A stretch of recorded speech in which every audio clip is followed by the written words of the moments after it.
Well, I'm looking forward to what's really happening in the world today, so I can take back to my students and say, look, this is what we teach you. This is what they're doing in the real world. These are the obstacles that we're facing. These are the strategies you're going to want to do, because public relations is a strategic element of business.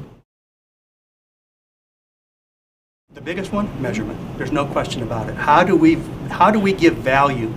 And how do we give value to people who expect numbers when what we're looking at to a very, very large degree are perceptions? Well, I think there are a lot of opportunities. I think where the future opportunity coming in is the ability to measure what we do before the outcome, project to it from a statistical perspective, which means we need to understand research methodology and statistics.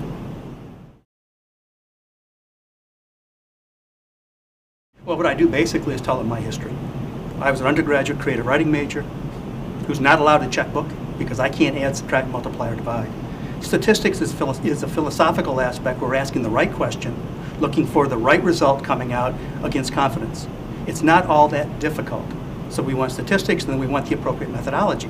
We're beyond just simple content analysis. We've gone into survey research, pollstering. We've gone into what they call structural equation modeling, which is a projected outcome toward an end. Our problem is that we don't see the numbers in many cases. What we see is the end of a campaign that then moves to some sort of behavioral outcome. How many people attended, how many people bought, those sort of things. Social media is another channel. I'm quoted in the Twitters, or twits, or whatever they are. I'm quoted in the social media as saying that, for example, Twitter's no different in 1840 than the telegraph was, because you have to understand you have to understand the linguistics that we're dealing with. The major difference is, instead of having one person punching it in and another person reading the Morse code, more people can now understand what's happening. But it's the same sort of thing. It's speed. So you've got Twitters, you've got blogs, you've got instant messaging still. All those things are tools that we should be looking at in terms of message effectiveness. Okay, the International Public Relations Research Conference in its 14th year. Its focus this year, the theme is pushing the envelope in public relations theory and research, and also in practice.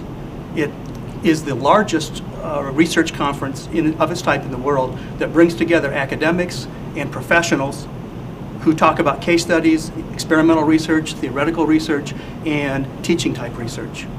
The goal is to sit in tables and discuss research. Not stand up and make a presentation like you'll see in many places, but simply to discuss it. And the idea is that what we're going to do is we're going to actually gain a relationship between the professional and the academic to begin to put together research that can be used out in the real world.